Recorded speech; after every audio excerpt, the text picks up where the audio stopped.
They thought it would be just another royal interview. But when Prince Harry sat across from Savannah Guthrie, everything unraveled faster than anyone expected. He came in confident, but by the time it was over, he wasn't just humiliated. He was kicked out. This isn't just another royal controversy. This is the day everything changed for Prince Harry. Live on American television, the Today Show studio was alive with its usual hum of production. Technicians adjusted lights, producers whispered into earpieces, and Savannah Guthrie flipped through her cards with the calm precision of a veteran journalist. Everything looked routine on the surface, but beneath the polished exterior, there was a tension that not even the crew could quite explain. Prince Harry was in the building. He had arrived 15 minutes earlier than scheduled, dressed sharply in a tailored navy suit. His security team moved like shadows behind him, and his PR handler, an anxious young woman with a clipboard and Bluetooth headset, hovered close, rehearsing pre-approved talking points in a hushed voice. Harry nodded along, but kept glancing around the studio with something between suspicion and disdain. This wasn't Buckingham Palace. It was American media territory, unpredictable, uncontrolled. 5 minutes, a producer called Savannah smoothed her hair, straightened her blazer, and stood up to greet him. "Good morning, Your Royal Highness," she said with a warm smile. Harry nodded, his tone clipped. "Just Harry's fine." Savannah caught the subtext, "Don't lean into the titles, don't mention the crown." But she offered nothing more than a gracious, "Of course." She gestured toward the interview chairs, and they both took their seats. The cameras rolled. "Welcome to the Today Show," Savannah began. "It's a pleasure to have you with us." "Thank you," Harry replied with a tight smile. Savannah kept her tone light. "You've been busy. Book tours, speaking engagements, a new documentary. We're excited to hear more." Harry nodded. "It's about sharing my truth, really. Setting the record straight." His words echoed a phrase he had used often in interviews, and Savannah didn't challenge it yet. The first 10 minutes glided by smoothly. Savannah asked about his latest project, an initiative promoting mental health awareness for veterans, and Harry answered with poise, even charm. He spoke passionately about the cause, name-dropped several nonprofit partners, and used the phrase duty beyond the uniform at least twice. Viewers across the country probably nodded in approval, but Savannah wasn't here just for promotion. She leaned forward ever so slightly. "You've often spoken about privacy, how vital it is for your family, especially your children. But some people have found it puzzling that you've also shared quite a lot of deeply personal family moments. From interviews to books to a Netflix series. How do you draw the line between privacy and publicity?" There it was, the first crack. Harry's smile stiffened. "It's about context," he said. "When lies are told about you constantly, you have a right, no, an obligation to correct the narrative, especially when it affects your family." Savannah nodded, but didn't let go. "But correcting the narrative often means that exposing private conversations, doesn't it? And those details about your father, your brother, even your grandmother were never part of the public discourse until you brought them forward." Harry's eyes narrowed slightly. "I think that's an unfair way of putting it." "It's just a question," Savannah replied evenly. "A lot of people are wondering where the boundary is." Harry chuckled. "Not the warm kind, the kind that signaled frustration. Look, I didn't come here to be grilled about my choices. I came to talk about the good this project is doing." Savannah smiled politely. "Of course, and we'll get to that, but as you said, the public narrative matters." The tension in the studio thickened. Savannah moved on to what should have been a softer topic. "You've said before that stepping back from royal duties was one of the hardest decisions of your life. Do you ever miss that world?" Harry's posture stiffened. "I miss the service," he said slowly, "not the institution." Savannah tilted her head. "And your family, do you miss them?" Silence then. "We're focusing on healing privately." She caught it, a subtle but telling dodge. Savannah knew she was walking a fine line, but Harry's defensiveness was now palpable, and the viewers could feel it too. She smiled, trying to bring it back. "Fair enough. Let's shift gears a bit, Meghan."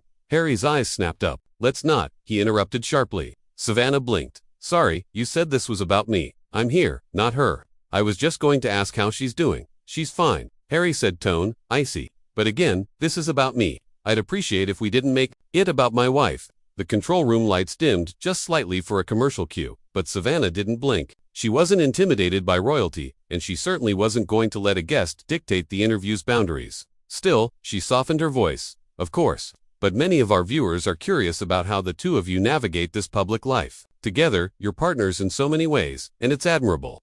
Harry crossed one leg over the other and exhaled through his nose.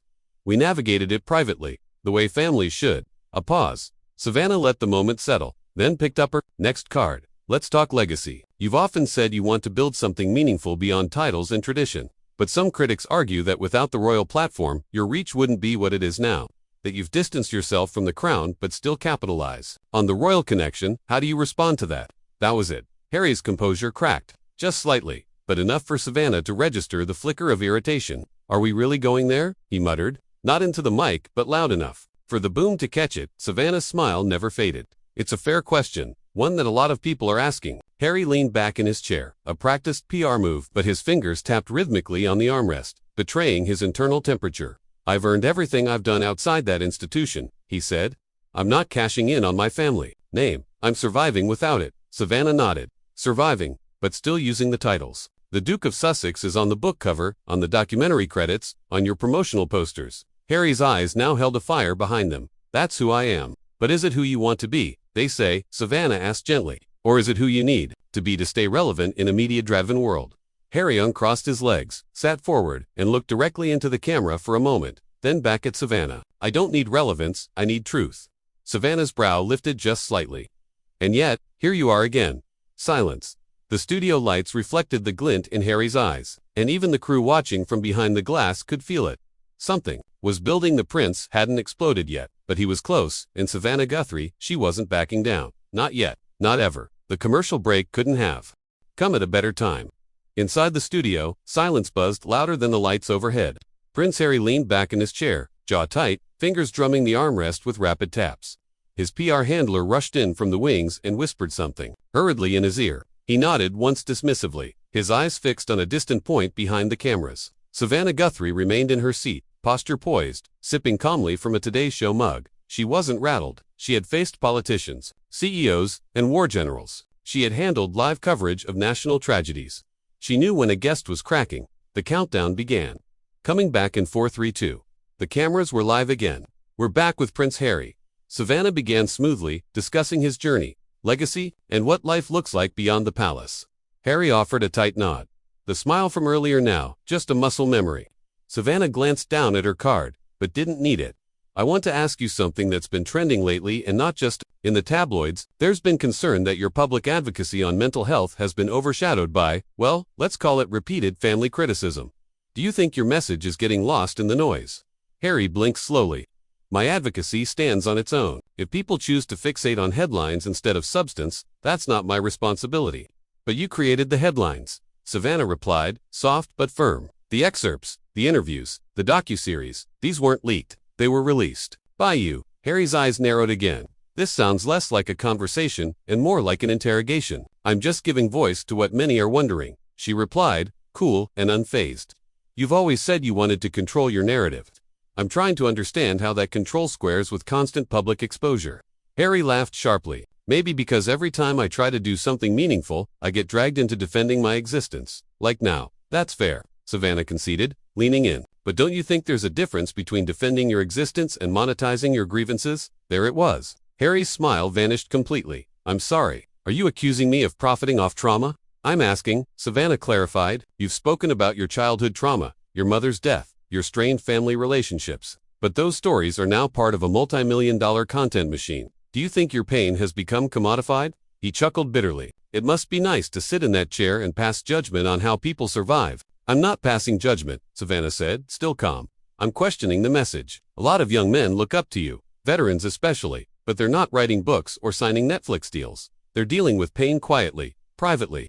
Does your model suggest that healing requires exposure? Harry exhaled forcefully. What it suggests is that honesty matters, that breaking the cycle requires visibility.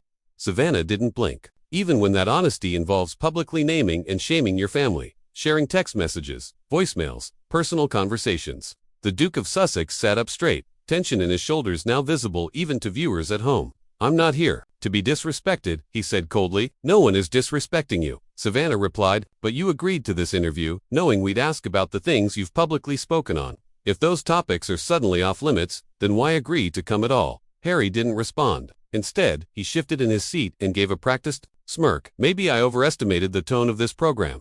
I thought I'd be treated like a human being, not like a scandal headline. The jab hung in the air. Savannah's professionalism didn't waver, but a flicker of steel passed through her expression. You are being treated like a human being, she said softly. That's why I'm asking human questions, ones that require accountability, not rehearsed lines. Harry scoffed. You're doing what the British press did, baiting me, provoking me, all for clicks and outrage. You're not in Britain anymore, Savannah replied, and you're not being chased down by paparazzi. You're sitting in a studio, invited in control of your own words. The silence that followed was heavy. Harry shifted again, visibly agitated. Then Savannah turned the page. You've spoken about your love for America, that this country gave you and Meghan a fresh start. And yet, many of your interviews have been about what you left behind, not what you're building. Why is that? Harrod's expression changed. This was it, the moment he'd been dreading. You brought up Meghan, he said suddenly, coldly. I thought we agreed this was about me. Savannah blinked. I simply referenced your shared life here in the States. You're pivoting again, Harry continued, raising his voice slightly, trying to get a reaction. Is that what your producers want? A soundbite? Savannah held his gaze. What my producers want is clarity. What our viewers want is sincerity. What I want is honesty. Are those things so unreasonable? Harry stood up just like that mid-interview. I'm not doing this, he muttered. I'm not going to sit here and be poked and prodded like some circus act. The crew froze. A camera operator instinctively followed him as he took a few steps toward the side of the set, but Savannah didn't move. Prince Harry, she said, firm but respectful. Please don't walk away. This is your platform. You came here to speak. Speak. He turned back, frustration etched in every muscle of his face. You don't want me to speak, he said, voice dripping with disdain. You want me to perform. I want you to answer, she corrected, because right now, what millions of viewers are seeing isn't a man protecting his family. It's a man refusing to be questioned. That struck deep. Harry paused and then, in a voice just loud enough to be picked up by every boom mic in the studio, he said, "This interview is over," and walked off the set. The screen faded to black. Savannah remained in her chair, composed, still holding her cue card as if the conversation might resume. But it wouldn't.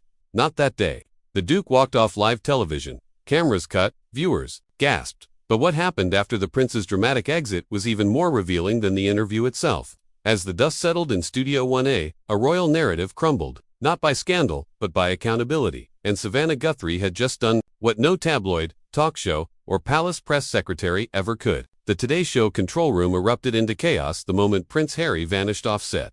Producers scrambled behind the scenes, urgently whispering into headsets. The studio director signaled to cut to a best moments of the week segment, but it was too late. Millions of viewers had just witnessed the implosion in real time. Twitter exploded within 30 seconds. Hashtags like #RoyalMeltdown and #SavannahBound, Harry began trending before the next ad break even aired. Back on set, Savannah Guthrie remained still regal, almost. He slowly removed her earpiece, exhaled deeply, and looked directly into camera one. The red light blinked on L, she said, her voice calm but authoritative. As you just saw, our conversation with Prince Harry has come to an early end. We'll be back in a moment with more from Studio 1A. She didn't flinch, she didn't editorialize. She simply stared down the lens like a veteran anchor delivering election results or breaking news. Because that's exactly what it had become, breaking news. Behind the scenes, Harry's team was in disarray.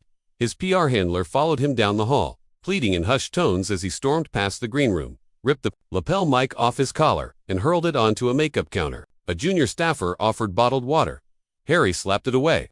I told you, he seethed. This was a setup. No, sir, the handler whispered, eyes darting around for cameras. It was journalism. Meanwhile, back in the control room, executive producer, Lily Saunders was in the midst of 1,000 micro-decisions. Do not pull the footage, she ordered. Savannah stays live at the top of the hour. Prep the panel, and someone get legal on standby. We're going to need guidance. By the time the show resumed, the internet had turned into a battlefield.